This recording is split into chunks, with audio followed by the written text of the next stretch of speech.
Madame, mademoiselle, monsieur, bonjour et bienvenue dans votre émission Parole aux étudiants. Pour ce quatrième numéro, nous avons l'honneur et le plaisir de recevoir sur ce plateau M. Mamadou Alpha Sani. Alors, M. Alpha Sani, je rappelle que vous êtes le chef de la division marketing de communication externe à la direction de la communication et du marketing de l'Université numérique Cheikh Hamidou Kane. Par ailleurs, coordinateur de l'intersyndicale du personnel administratif, technique et de service. Monsieur, bonjour et bienvenue sur notre plateau. Bonjour, c'est un réel plaisir d'être aujourd'hui parmi vous dans cette émission. C'est également un réel plaisir d'être à Kolda depuis lundi. C'est l'occasion également de dire jarama à toute la population koldoise pour l'accueil chaleureux qu'ils nous ont réservé, en tout cas depuis le début de notre séjour. Merci et bienvenue en terre fleuve. Merci. Maintenant, au menu de ce programme aujourd'hui pour cette émission, nous allons revenir largement sur les 10 années d'existence de cette université, c'est-à-dire l'Université numérique américaine, ex-Université virtuelle du Sénégal. Nous allons également revenir sur la journée de graduation, c'est-à-dire celle qui nous a réunis aujourd'hui pour cette semaine-là à Kolda, mais aussi on pose tout ça sur la lenteur administrative de cette université. Voilà, pour commencer, M. Sani, il faudra peut-être revenir un peu sur le bilan des 10 années d'existence de cette université. L'Université numérique Cheikh Hamidou Kane, comme vous le savez, existe depuis 10 ans maintenant. Ça a été créé en septembre 2013. Donc cette année, nous célébrons nos 10 ans à travers pas mal d'activités que nous organisons tout au long de l'année. Ce qui nous réunit ici à Kolda, d'ailleurs, en fait partie. Alors, en 10 ans, l'université, il faut le dire, a déjà grandi sur le plan effectif. Parce que de 2000 à 2013, nous sommes maintenant à près de 60 000 étudiants. Le personnel également a augmenté, compte tenu justement de cette augmentation des effectifs étudiants. Le corps professoral, naturellement, pour l'encadrement. Mais sur le plan infrastructure également, il y a eu beaucoup de progrès. Parce que des zones provisoires que nous avions en début de création font maintenant place de plus en plus à des zones définitifs avec toutes les infrastructures nécessaires pour accompagner l'apprentissage, mais également la vie étudiante de nos apprenants. Donc aujourd'hui, nous sommes à 17 espaces numériques ouverts à travers le pays. Et le premier des zénos définitifs, d'ailleurs, a été inauguré ici à Kolda par son Excellence le Président de la République. Exactement, en octobre 2019. Et donc c'est une université qui grandit, qui fait également beaucoup de progrès, il faut le dire. Maintenant, les défis restent, bien entendu, à relever. Parce qu'une université qui grandit, c'est une université également qui demande de plus en plus de moyens, que ce soit humains, infrastructurels, techniques. Et sur ce plan, il faut quand même reconnaître que aussi bien l'administration que l'État du Sénégal a beaucoup fait pour que les défis que doit relever l'université puissent être vraiment relevés. Donc en 10 ans quand même, il faut dire qu'on a eu à sortir également des étudiants. La première promotion, ensuite une deuxième graduation a été organisée. Et maintenant, à partir de cette année, on va organiser également une série de graduations. Donc certainement, on va y revenir. Sur le plan pédagogique également, je pense qu'il y a beaucoup de choses qui sont en cours de réalisation et qui ont été déjà également réalisées. Côté encadrement, avec les moniteurs à un moment donné, maintenant il y a également les tuteurs, plus bien entendu les enseignants titulaires. En plus de cela, la vie étudiante, vous voyez maintenant qu'il y a pas mal d'activités qui sont organisées avec les bénos. Au sein de chaque ENO, on essaie vraiment, aussi bien sur le plan administratif que pour la vie étudiante, de réfléchir et d'essayer de diversifier les activités, que ce soit pédagogiques ou même récréatives, pour que les étudiants se sentent vraiment dans une université comme les autres. Donc, en 10 ans, il y a eu beaucoup de progrès, mais également il y a beaucoup de défis à relever. Je crois que ça aussi, c'est la vie de toute université qui existe. Exactement, surtout ça. Maintenant, au niveau des progrès sur les infrastructures, comme vous l'avez dit, nous sommes passés des énormes, quand même, nous sommes passés de certaines énos jusqu'aux énos définitifs. Oui. C'est l'exemple, par exemple, de l'éno de Kolda, qui d'ailleurs est le premier éno qui a été inauguré par le président de la République, c'était en 2019. Maintenant, toujours dans ce constat-là, on constate une lenteur administrative qui est bien située au niveau des infrastructures ainsi qu'au niveau pédagogique. L'exemple de l'éno de Ziguinchor qui est toujours en construction. Vous savez, bon, peut-être là même je vais prendre ma casquette de syndicaliste. La construction des énos n'incombe pas à l'administration de l'université. La construction des espaces numériques ouverts est de la responsabilité du ministère de l'Enseignement supérieur, de la Recherche et de l'Innovation. Donc ce n'est pas à l'Université numérique Cheikh Hamidou Kane d'assurer la construction de ces infrastructures. Nous, Université numérique Cheikh Hamidou Kane, nous sommes juste bénéficiaires de ces infrastructures que l'État du Sénégal met à notre disposition pour accompagner l'université dans l'accomplissement de ses missions. Donc, ce n'est pas à l'université. Les infrastructures, la construction en tout cas, ce n'est pas du ressort de l'université, mais nous sommes bénéficiaires. Et donc, naturellement, on aurait souhaité que tous les énos en chantier soient réceptionnés pour que nos étudiants puissent en bénéficier pleinement. Mais nous, en tant que bénéficiaires, on ne peut que suivre et espérer avoir, au plus tôt en tout cas, ces infrastructures destinées à notre université au plus tôt. Voilà, surtout M. Sané, si vous pourriez un peu revenir quand même sur le nombre exact, parce que je pense que nous sommes passés de 2000 étudiants en 2013 à aujourd'hui plus de 60 000 étudiants. Combien d'élèves? Et quelle est la vision quand même de l'université? Oui, je le disais tout à l'heure, donc on est passé de 2000 à peu près 60 000 étudiants en 10 ans. Donc quand même l'augmentation est exponentielle, il faut le dire. Parce qu'à moins nous recevons chaque année quelques 20 000 étudiants. Qui dit 20 000 étudiants par an dit forcément également de l'accompagnement. Donc l'accompagnement, certes le gouvernement fait beaucoup d'efforts, mais il y a encore beaucoup de progrès à faire à ce niveau-là. Parce que 60 000 étudiants, c'est quand même important. Mais je pense qu'avec le numérique, on peut miser même sur plus de 60 000 étudiants, à condition quand même qu'on ait les infrastructures qu'il faut. Donc le numérique nous permet de faire beaucoup de choses et disposer en tout cas d'infrastructures suffisantes, aussi bien pour les étudiants que pour l'administration qui accompagne ces étudiants. C'est vraiment assurer des études de qualité et à temps pour chaque apprenant au sein de notre université. Merci sur quand même, ces questions et sur la précision quand même des explications. Mais j'aimerais encore que vous reveniez encore sur, peut-être, ce n'est pas mentionné, mais on aspect surtout sur l'aspect pédagogique. Parce que ce serait très important quand même de faire comprendre le reste du Sénégal, comment ça se passe à l'US, puisque après 10 ans de distance, on a vu surtout votre aspect, c'est-à-dire qu'il faut nekk foofu là, c'est-à-dire sur cette expression et comment ça se passe. Bon, l'aspect pédagogique, je crois que vous-même en tant qu'étudiant, pouvez expliquer à qui le souhaiterait comment ça se passe. Donc nous sommes une université qui fait appel aux technologies de l'information et de la communication. On est à Kolda, donc pas besoin d'être à Dakar, forcément pour suivre les enseignements. Donc tout est sur les plateformes, les cours y sont, avec l'accompagnement des tuteurs. Donc, où que l'on soit, en tout cas, à travers le pays, on a la possibilité de suivre les cours. C'est disponible 24 heures sur 24, à condition bien entendu de disposer de connexion Internet. Et sur ce plan-là, l'accompagnement que fait l'université est de deux sortes.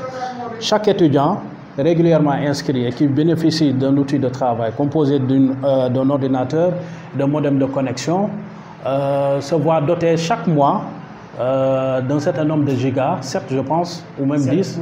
7 pour l'opérateur Free, oui. Et 5 à 4 pour l'opérateur Orange, donc pour accompagner son apprentissage chaque mois. Maintenant, à côté de cela, il y a, comme je le disais tout à l'heure, les espaces numériques ouverts mis à leur disposition pour pouvoir également profiter de la connexion gratuite offerte à travers ces open space.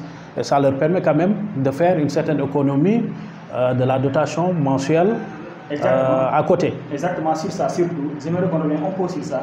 Parce qu'aujourd'hui, si on donne l'exemple de l'ENO de Kolda, qui dispose plus de 2000 étudiants, et que l'espace est constitué pour 400 à moins de 400 étudiants, donc on a toujours des problèmes, surtout les anciens, c'est-à-dire de la promotion 1 à la promotion 7, on demande toujours à ces étudiants d'aller quand même vers d'autres lieux pour faire leur cours et permettre aux nouveaux étudiants, c'est-à-dire les étudiants nouvellement arrivés, de faire plus, puisque l'espace ne contient pas tout. Alors vous aviez dit que c'est 4 gigas pour l'opérateur Orange et 7 pour l'opérateur Free, et qu'on a d'ailleurs le constat qu'on a fait. Après une semaine de cours seulement, une semaine de cours, parce que la plateforme est très lourde, une semaine de cours, la connexion est épuisée. Alors, bon, dans ce cas, je crois qu'avec l'administrateur de l'espace numérique ouvert de Kolda, il y a certainement un dispositif mis en place que je ne maîtrise pas, parce que c'est à l'administrateur qu'il faudrait peut-être poser la question pour savoir exactement qu'est-ce qui est fait par rapport à la connectivité pour ces étudiants. Mais je sais qu'il y a ces deux possibilités qui sont offertes à chaque étudiant, d'avoir une connexion personnelle, mensuelle, et de venir à l'ENO profiter également de la connexion offerte gratuitement. Mais maintenant, dans l'organisation, peut-être chaque administration d'ENO pourra peut-être vous satisfaire par rapport à cette demande-là. Voilà, merci sur cette question. Maintenant, nous pouvons passer un peu sur un autre aspect, c'est la lenteur administrative. Depuis 10 ans, elle est toujours là. Bon, là aussi, je vais parler en tant que syndicaliste. Et j'aimerais que peut-être les étudiants comprennent ceci. Alors, de 2000, on est passé à 60 000 étudiants. 60 000 étudiants 2023. Oui, en 2023. Donc, en 10 ans, on est maintenant à 60 000 étudiants. Exactement. Alors, donc, imaginez 60 000 étudiants qu'une administration doit prendre en compte, satisfaire tous ses besoins. Ça, c'est un grand défi. Parce que l'augmentation des effectifs, avec l'augmentation des effectifs, peut-être l'augmentation des moyens ne suit pas en même temps. Et vous voyez quelqu'un gérer une centaine de demandes ou plus, ça c'est quand même énorme, il faut le dire. Tout est question de moyens. Tout est question de moyens. On comprend les lenteurs administratives, elles sont là, mais il faut savoir que derrière, ce sont de braves gens qui travaillent au-delà même des heures habituelles. Vous allez à Diamniadio, il y a beaucoup qui ne descendent pas à 17 h. Ils restent au-delà de 17 h pour essayer justement de satisfaire les besoins des étudiants. Il n'y a pas de lenteur administrative pour moi en tant que syndicaliste, mais il y a surtout manque de moyens pour accompagner justement la croissance, le développement de l'université. Parce que bientôt, peut-être on sera même la première université en termes d'effectifs. Et donc vous voyez un peu le défi qu'il y a à relever pour permettre à chaque étudiant de l'université de se sentir concerné, de se sentir vraiment important par justement la prise en charge de toutes ces préoccupations d'ordre administratif. Mais maintenant, c'est ça le défi en réalité. Le défi, c'est de mettre le maximum de moyens possibles pour que l'administration puisse accompagner les étudiants dans leur démarche, que ce soit pour les relevés de notes ou autres. Il y a beaucoup de choses qui sont en train d'être faites, mais il faut le dire, si les moyens ne suivent pas, ça va être plus compliqué quand on sera à 80, 90 000 ou 100 000 étudiants. D'accord. Là, je suis parfaitement d'accord avec vous. Parce que surtout, quand on est arrivé en 2018, 2019, 2020, là, je pensais que les étudiants pensaient que maintenant on a dépassé quand même cette question de l'enjeu administratif. Parce que la promotion 5 n'avait pas connu de retard jusqu'en licence 3. Mais juste après 2020, je ne dirais pas, on ne parle pas politique, mais depuis le départ du ministre Maïtognan, c'est-à-dire l'initiateur quand même de cette université, on a constaté d'autres problèmes s'ajouter au niveau de cette université. Parce que, comme exemple, aujourd'hui, pour la preuve, c'est que la promotion 10, la dernière promotion arrivée, elle vient de démarrer. Elle vient de démarrer. Oui, justement. Après plus de 6 à 7 mois de temps. Oui, mais qu'est-ce qu'on attendait justement pour le démarrage? Une université, ce qui l'arrange le plus, c'est que si on dit en octobre, le 1er octobre, on démarre. C'est comme le bus à la gare. S'il doit démarrer à 10 heures, c'est ce qui l'arrange. Le bus ne voudrait pas partir de la gare à 12 heures ou 13 heures. Une université démarre normalement quand tout le dispositif est en place. Ce qui le retarde, il faut le dire, c'est les outils de travail que l'on distribue. Et on est à plus de 20 000 étudiants cette année. Il fallait donc trouver 20 000 ordinateurs pour chaque étudiant. Trouver 20 000 étudiants sur le marché, ce n'est pas chose facile. Et même si on fait la commande à l'étranger, ça va prendre du temps par le bateau pour venir, dédouanement et tout ce qui suit. Vous voyez? Donc ça constitue quand même un réel problème. C'est ça qui, en fait, justifie quelque part également les retards. On pouvait bien démarrer, par exemple, si on se dit le 1er octobre, on démarre, quelle que soit la situation. On allait laisser peut-être en rade un certain nombre d'étudiants qui n'ont pas encore bénéficié d'outils de travail. Et ces outils de travail également sont sous la responsabilité du ministère de l'Enseignement supérieur, de la Recherche et de l'Innovation. C'est le ministère qui se charge de la dotation de ces étudiants-là en outils de travail. L'université n'est que bénéficiaire et dès qu'elle reçoit ces machines, elle les distribue. Et donc, puisque l'outil de travail, c'est vraiment essentiel pour un étudiant à l'université de Cheikh Hamidou Kane, on est obligé quand même de faire un choix.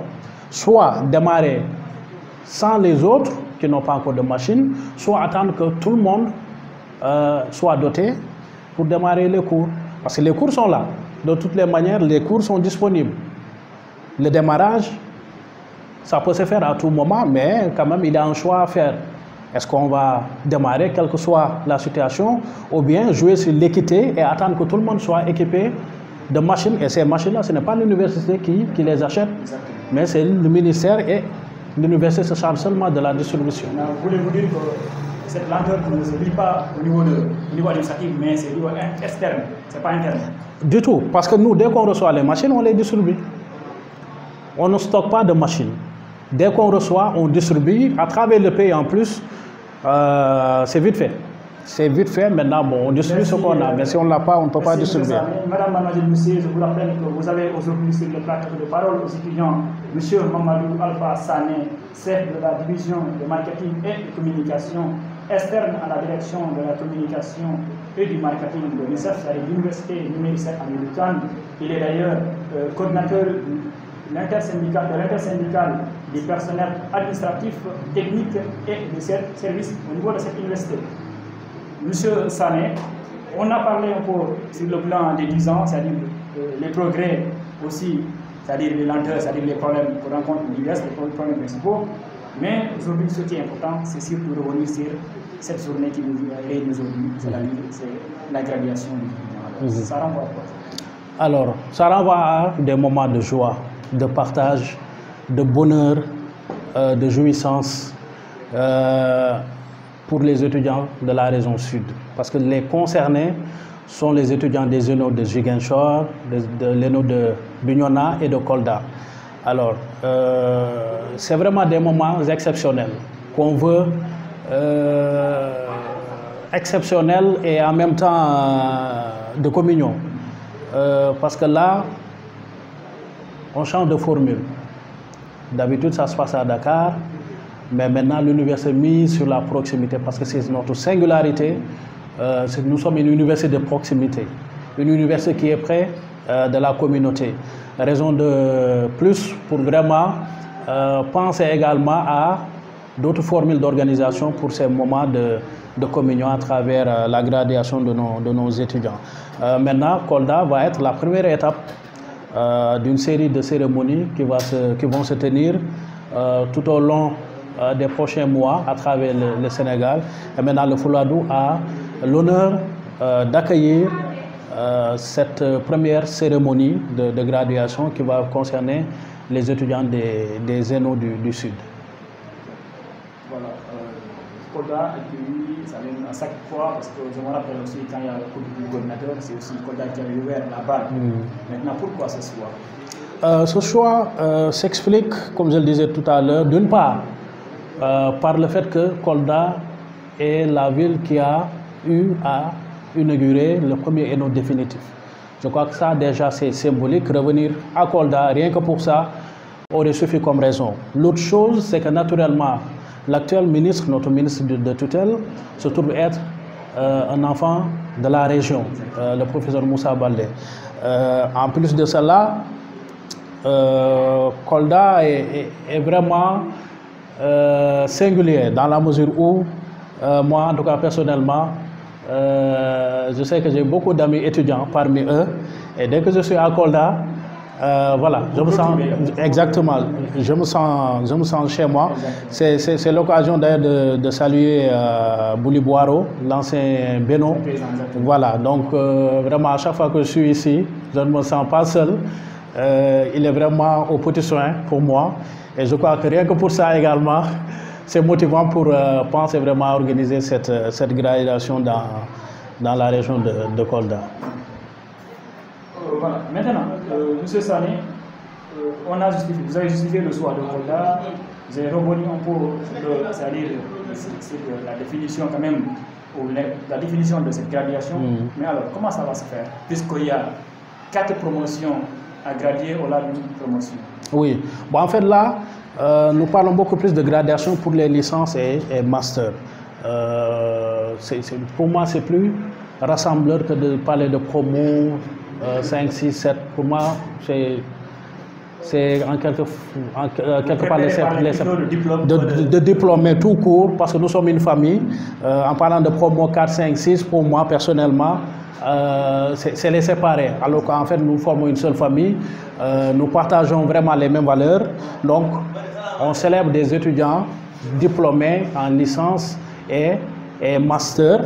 Et pour Kolda, Bignona et Ziguinchor, nous serons autour un peu plus de 600. Donc 600 étudiants. 600 diplômes. Oui, qu'on va célébrer samedi au stade régional de Kolda. Je crois que ça va être vraiment des moments de partage et d'émotion également, dans la mesure où ces étudiants vont recevoir leur parchemin devant leurs parents, devant leurs amis, devant leurs proches.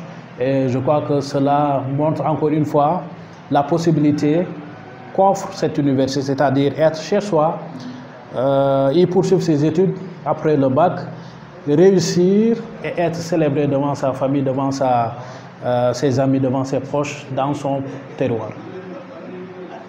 Alors, je disais, c'est-à-dire sur la particularité, parce que ce qu'on constate, c'est une particularité au sein de cette université. Puisque si on fait une comparaison avec les autres universités, c'est que maintenant, la première université du Sénégal, c'est l'UNICAD, et les autres universités qui suivent, c'est-à-dire les universités classiques, c'est qu'on a dépassé ce statut de gradation au niveau licence. On parle de master ici que sur TS. Mais pourquoi à l'IS ou bien à l'université SEC? L'université numérique américaine, toujours. On parle de graduation. Bon, et la licence. Bon, moi, je pense que de toutes les manières, ce qui importe au fond, c'est de donner à ces étudiants l'occasion d'être célébrés devant leurs parents, devant leur famille, devant leurs amis. Je crois que même celui qui a une licence mérite d'être célébré. Les études, ce n'est pas du tout facile. Et si un apprenant fait l'effort de poursuivre ses études, malgré tous les obstacles, arrive quand même à décrocher une licence ou un master, je crois qu'il mérite d'être célébré. C'est comme le nouveau bachelier, il est célébré, pourtant il vient juste d'avoir le bac, et on a tendance à dire, ah, c'est maintenant que vous allez comprendre que les études c'est difficile. Vous voyez, parce qu'on leur dit, bah, ça c'est rien du tout, attendez d'être à l'université, là vous allez comprendre les difficultés des études. Exactement, c'est juste pour encourager, pour montrer que ces étudiants ont fait quelque chose, il faut le dire. Parce que ce n'est pas facile d'étudier, ça demande beaucoup de sacrifices, et sur tous les plans. Et je crois que ça soit une licence ou un master, l'essentiel c'est de célébrer ensemble ces étudiants, parce que quand même on l'a commencé, donc il faut vraiment que tout le monde aussi se sente impliqué. Donc je pense que ça c'est une bonne raison de ne pas faire, c'est pourquoi je parlais de ne pas faire forcément des différences entre les promotions, mais puisque nous formons une famille, mettre en avant le fait que nous avons des étudiants diplômés en master, mais également en licence que l'on va célébrer à travers le pays. Voilà. Mesdames et messieurs, pour la troisième fois, je vous rappelle que vous avez sur ce plateau M. Mamadou Sané, chef de la division marketing et communication externe à la direction de la communication et du marketing de l'Université numérique américaine. Il est par ailleurs aussi coordinateur de l'intersyndicale du personnel administratif et technique, du service administratif, technique et de service au sein de cette université. Monsieur Sané, nous sommes revenus sur le bilan des 10 ans, nous sommes revenus pour la rentrée administrative, ainsi que sur quand même l'importance de cette journée de graduation day. Maintenant, ce que nous aimerons pour que nous parlions, c'est ce qui n'était pas prévu, mais c'est sur le cas des alumni de l'université. Un alumni, c'est quelqu'un qui a eu à fréquenter une université ou un établissement d'enseignement, qui a fait ses études et qui a obtenu ses diplômes et que maintenant est dans la vie active. Donc ça veut dire qu'il travaille. Donc il est en dehors maintenant de la sphère académique. À l'université numérique Cheikh Hamidou Kane, nous avons également des alumni naturellement, puisqu'on a déjà eu à organiser en 2018 notre première cérémonie de graduation. Et je crois que c'est une communauté qui ne cesse de grandir. Et avec les diplômés qu'on est en train de célébrer à partir de samedi prochain ici à Kolda et qui va se poursuivre tout au long des prochains mois à travers le pays, ils vont venir agrandir cette famille des alumni. Les alumni, pour moi, doivent tous être également des références. On va les retrouver un peu partout, dans les entreprises ou, comment dirais-je, en mode entrepreneur. C'est vraiment des modèles pour les étudiants qui sont actuellement en apprentissage au sein de notre université. C'est vraiment des modèles pour eux, pour leur faire croire que avec ces études-là, on peut réussir. Parce que voici les modèles sur qui on peut se référer pour vraiment obtenir nos diplômes et suivre leur voie. Donc les alumni, il y en a beaucoup, hein, parce que souvent j'entends au niveau des réseaux sociaux, qui vous connaissez comme ancien étudiant de l'université numérique Cheikh Hamidou Kane qui a eu à obtenir un travail ou en tout cas à être embauché quelque part. Mais il y en a, parce que tout dépend de la personne. Il y a beaucoup d'étudiants, d'anciens étudiants de l'université qui sont en train de travailler dans beaucoup d'entreprises du pays ou qui ont créé leur propre emploi à travers l'entrepreneuriat. Parce que l'entrepreneuriat, c'est quelque chose que l'université encourage à travers la direction du développement et de la coopération. Et vous voyez hier ce qui s'est passé au niveau de l'esplanade de la gouvernance. Nous avons initié ce qu'on appelle Go Entrepreneur pour accompagner les étudiants porteurs de projets et qui voudraient plus de visibilité. Donc c'était l'occasion pour eux d'exposer leur savoir-faire et d'être visibles pour peut-être bénéficier de plus d'opportunités. Parce qu'aujourd'hui, bénéficier d'un emploi, c'est très compliqué, il faut le dire. Nous avons une jeunesse débordante d'idées et je pense que miser également sur l'entrepreneuriat, ça aide vraiment également à intégrer le tissu socio-économique et naturellement le milieu professionnel. Donc il y a beaucoup d'étudiants, d'anciens étudiants de l'université qui sont un peu partout à travers le pays et qui sont vraiment de véritables modèles. Je crois qu'à travers la direction du développement et de la coopération, si une personne est intéressée de savoir vraiment où se situent aujourd'hui nos alumni, ils peuvent se rapprocher d'eux et ils vont leur dire exactement telle personne et telle personne diplômée de l'UNCHK et dans telle ou telle entreprise. Exactement. Il y en a l'exemple de certains étudiants de la promotion qui aujourd'hui se retrouvent au niveau de l'administration de cette même université. Exactement. D'ailleurs, c'est exactement. Mais surtout, si vous revenez un peu sur quand même cette question, c'est qu'il est très difficile, tout à fait, c'est une vérité absolue pour ceux qui disent au niveau des réseaux sociaux, c'est difficile. Il est extrêmement difficile pour un étudiant de l'université de trouver du travail, même de trouver quand même un licence au niveau de certaines régions, telles que la région de Kolda. Alors, qu'est-ce qui est prévu par cette université pour accompagner ces étudiants qui viennent de terminer leurs études ou qui sont diplômés, mais qui se retrouvent toujours au niveau de la recherche dans le marché de la recherche du travail? Vous savez, une université n'a pas vocation à trouver du travail aux étudiants. Ça, je crois qu'on le sait tous. Et quand on est diplômé, on est censé être autonome.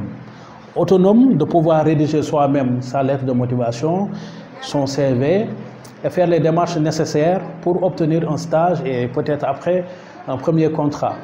Parce que quand on est diplômé, on est censé être autonome, pouvoir faire vraiment beaucoup de choses seul. Mais l'Université Cheikh Hamidou Kane ne remet pas seulement le diplôme à ses étudiants. Il y a, comme je le disais tout à l'heure, la direction du développement et de la coopération qui accompagne nos étudiants à travers déjà des visites d'entreprise.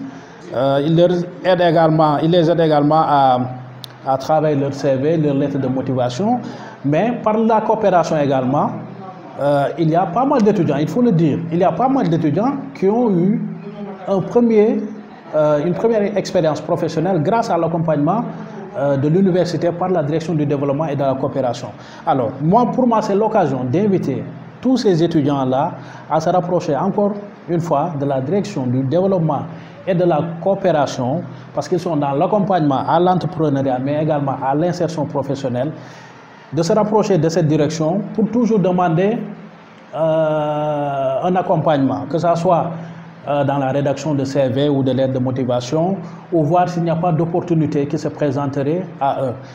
L'étudiant, c'est quelqu'un qui va vers soit le savoir ou les opportunités. Parce qu'on est 60 000. Donc si je reste chez moi à attendre que l'université fasse quelque chose pour moi, ça va être compliqué. Mais qu'ils s'intéressent à leur université, savoir exactement ce que l'université met à leur disposition pour les aider.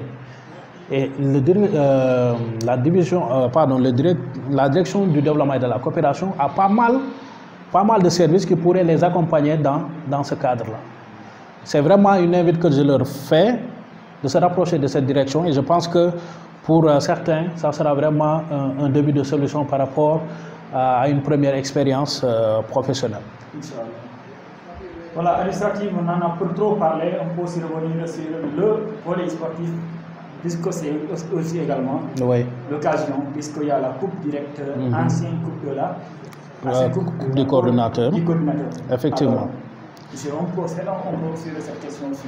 Alors, d'accord. Donc, c'est l'une des raisons de notre présence dans le Fouladou depuis lundi. Nous organisons ici la 4e édition de la Coupe du Recteur, professeur Moussalo. Quand on parle de Coupe du Recteur, on a tendance à seulement croire que c'est le football. Ce n'est pas que le football, ce n'est pas seulement l'aspect sportif. À côté des activités sportives, c'est-à-dire le football, le handball, le Scrabble et le e-gaming qui constituent une des innovations. Voilà. Parce que quand même, il faut le dire, l'université veut se positionner. En tant qu'université numérique, nous voulons nous positionner comme des leaders dans ce domaine-là et c'est à juste titre.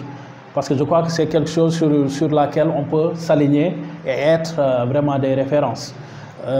Donc, la Coupe du Recteur, ce n'est pas seulement le football. À côté de cela, il y a ce qu'on appelle le service à la communauté. Exactement. Voilà. Le service à la communauté, c'est vraiment de voir la ville, la commune, là où on est, les besoins sur le plan local et essayer d'y apporter des solutions. Pour Kolda, hier, nous avons organisé une journée don de sang.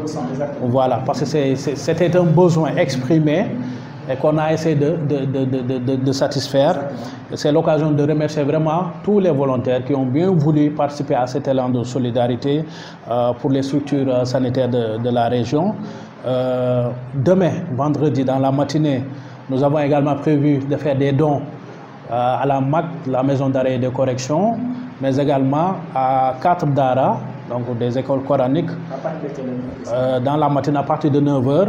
Donc je partagerai avec vous le programme des activités de demain. Donc toute la matinée sera consacrée aux dons, donc à la prison, la maison d'arrêt de correction et à 4 daara. Dans l'après-midi, il y aura une randonnée pédestre que devrait présider d'ailleurs le professeur Moussa Ba, le ministre de l'Enseignement supérieur, de la Recherche et de l'Innovation. Maintenant, le grand jour, le samedi, le matin, ça sera la graduation des étudiants de Kolda, Bignona et Ziguinchor. Et l'après-midi sera consacré à la grande finale de football qui va opposer ceux qui se sont qualifiés hier. Et Ndioum. Voilà, donc ça va être le nord contre le sud en quelque sorte. Donc, en tout cas, toutes nos félicitations déjà à l'ENO de Ndioum et à l'ENO de Bignona. Et tout notre soutien à l'ENO de Bignona. Naturellement. Donc, naturellement, en tout cas, nous les félicitons pour cette qualification et nous n'en doutons pas, compte tenu de ce qu'ils ont prouvé hier, qu'on aura une très belle finale pour clôturer vraiment notre séjour ici dans la capitale du Fouladou. Donc, la Coupe du Docteur, c'est vraiment un ensemble d'activités qui met l'accent surtout sur le service à la communauté parce que c'est l'une de nos missions. Essayer de satisfaire vraiment les besoins des communautés au niveau local. Voilà. Une dernière question, peut-être si vous avez terminé, si vous avez terminé sur le volet sportif ou bien sur la Coupe Directeur. Oui, pour la Coupe Directeur, donc il y a ce qu'on appelle également les activités off, parce que vous savez que la Coupe Directeur, ça draine presque 500 étudiants qui sont venus des 17 des 16 plus Kolda. Donc ils sont là. Ils ont également des activités qu'ils mènent à leur niveau, qui n'ont rien à voir avec le programme officiel. Voilà. Donc ils sont au niveau du lycée technique et donc ils organisent également des activités entre eux. Donc c'est vraiment l'occasion de communier pour des étudiants qui viennent d'horizons divers.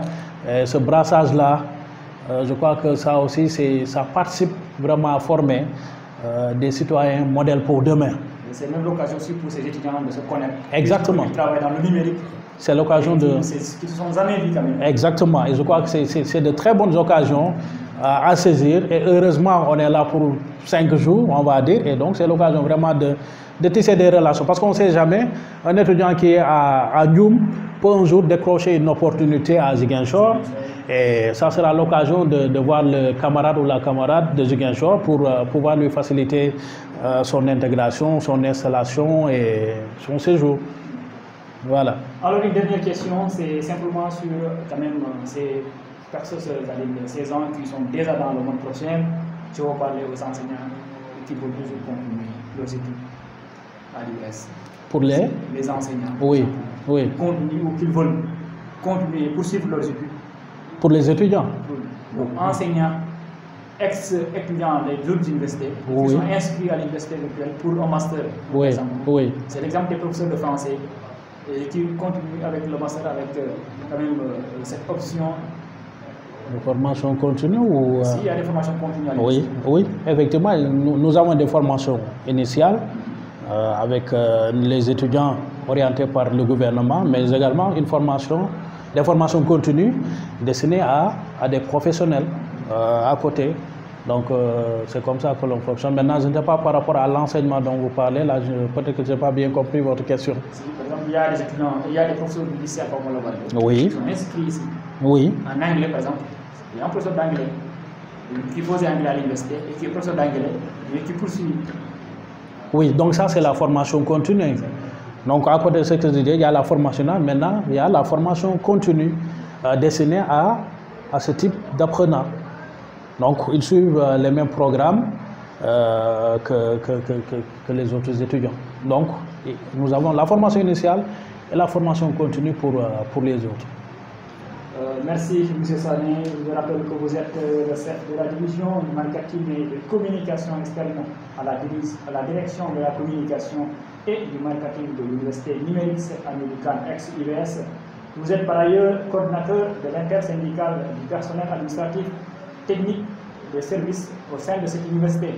C'est la fin de cette émission. Est-ce que je peux passer un dernier mot? Exactement. C'est la fin de cette émission, mais avant quand même de se quitter, nous allons devoir donner la parole à notre invité pour un dernier mot, monsieur.